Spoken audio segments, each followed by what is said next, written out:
Bagi saya. Ada ni ada. Pecah. Abang. Saya punya duit.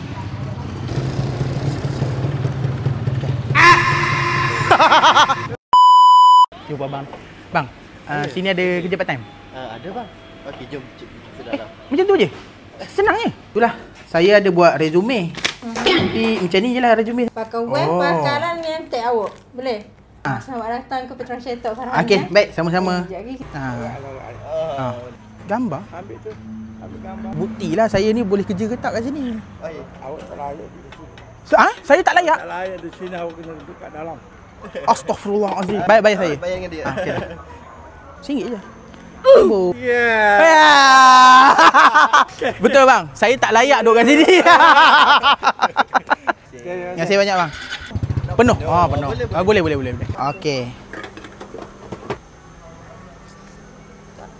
Okey dah. Selesai. Selesai. Banyak ke? Saya nampak satu je. Satu je. Terima kasih banyak. Akak tak tahu tak tengok berita semalam. Minyak turun. Ya. Tak ada. Masa aku keluarkan statement ni. Tengok. Apa bu istianya kat ni?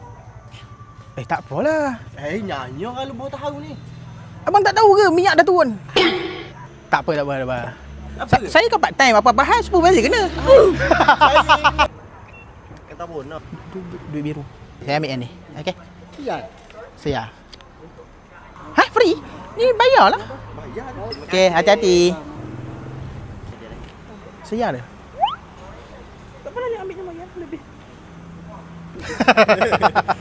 Okey. Saya aja. Saya aja. Akak mesti tak tengok berita. Betul. Jangan tengok. Jangan tengok.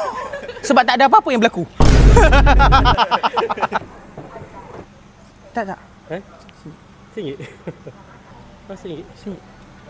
Hari ni hari RM1 sedunia, hari yang ke-4 kot. Ya. Dia bermula tadi. Lepas tu sekejap habis lah. Ya. Terima kasih. Okey bang. Tayar motocross. Ya.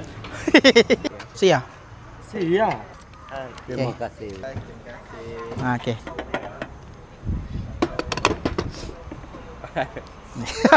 Abang ni dah tahu. Siap. Okey. Saya part time. Baru. Oh kata, jual sebanyak-banyak minyak boleh. Asalkan customer ramai. Terima kasih. Si minyak biru. Biru. Sama color. Biru punya.